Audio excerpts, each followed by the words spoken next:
It's been over a year since Apple released the M2 iPad Pros, and I've loved using this thing, and I've used it for the past 7 months or so for college. And I want to share my experience of using it, as well as some of my recommendations to maybe save some money if you are thinking about possibly picking up an iPad, so you can make an informed decision on if you should buy one of these. Now, I do want to mention, if you are a student looking to buy one of these, check out the Apple Education Store because you can get quite a bit of a discount if you go and shop there. And if you are somebody who's not a student but still wants to get a good discount, definitely check out Apple's refurbished store because you can find like the M1 iPad Pros that are a lot similar to this for like $100, $200 less. Now, I can go list some of the features that set this iPad apart from cheaper iPads like the iPad Air and the iPad ninth generation. And the first feature that sets this apart is the 120 Hz refresh rate display. So what that 120 Hz refresh rate display does is, let's say you're scrolling for content or scrolling for apps, it basically makes it a smoother experience scrolling through all that stuff and moving and showing what's up on screen. And it's something that I really like about this iPad and probably my favorite feature of it, which, speaking of liking, if you can hit the like button, that'd be great. Another feature that sets this iPad apart from the M1 iPad Pros and the iPad Airs is it has a feature called Apple Pencil Hover. So let's say you're hovering over an app or an icon, it'll basically make that icon larger when you're hovering over it, just to kind of simplify, oh, your Apple Pencil is above this. And let's say you're drawing, it also has a thing too where it'll show like a little dot above where your Apple Pencil is to kind of simulate the brush size or where you're about to tap your pencil down, which that can be very handy for artists. However, for the average user, it doesn't really matter. And after about a week or so of using this, I haven't really noticed or cared about it. And in fact, my note-taking app, GoodNotes, doesn't even support Apple Pencil Hover. So it's not really a big deal, especially for the average user. Another major feature that this iPad has too is the M2 chip. Now, I think the M2 chip is really overpowered for a tablet, and I don't really think you're going to do anything that's going to take full advantage of all that power. But there are some other minor improvements too that do come chip-wise on this, like Wi-Fi 6E and Bluetooth 5.3.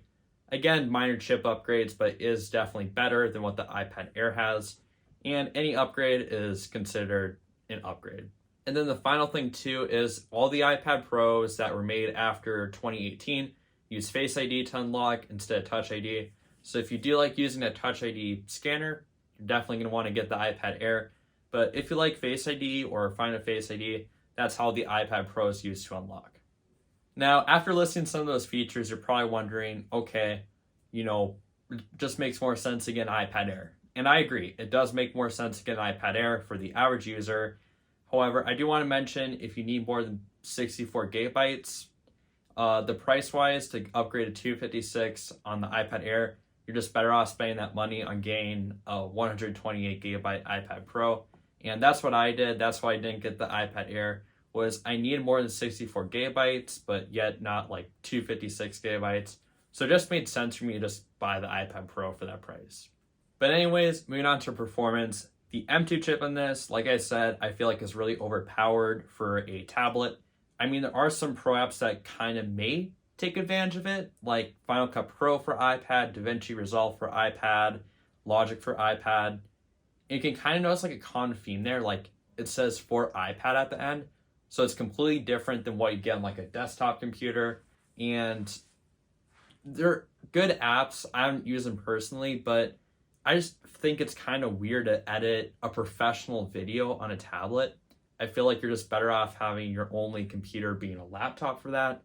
But I guess if you're somebody who like really is into iPads, maybe you could do it. But I just personally, and I think a lot of other professionals out there, for using pro apps like that, it just makes more sense to get a computer.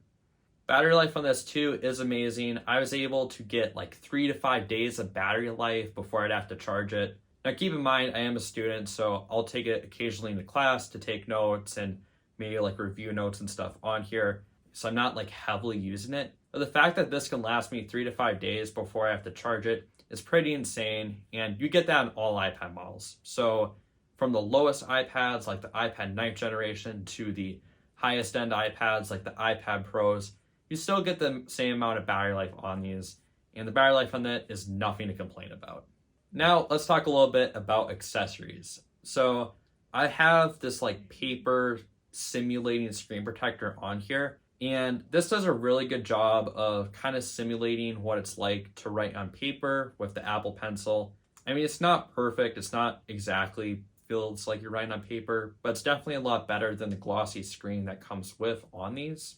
One thing I do want to mention too, before you do go buy one of these paper-ish screen protectors, they protect it well with scratches, but let's say there's like a rock or a sharp thing that could have cracked the screen of this screen protector isn't going to do anything to protect your screen. I'm sorry, it's just not going to protect it. Another accessory I also use on this too is the Apple Pencil. I would recommend, if you are using a stylus a lot or a pencil a lot, to go and buy the official Apple Pencil, just because I have friends who have bought knockoffs and unfortunately they don't really respond well, or they don't draw like straight lines and stuff. So if you are going to be using this a lot pencil wise, definitely consider that. However, if it is something that you are going to only use occasionally, I guess it does make sense to get a cheap pencil. So definitely do keep that in mind before you go out and buy one.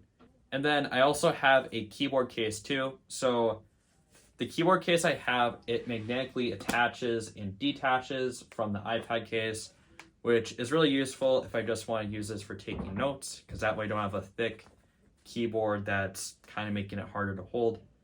However, the keyboard itself, I feel like isn't really that great, and the trackpad I have on this keyboard, it responds to like my palms and stuff, and I don't really like that. It's really annoying.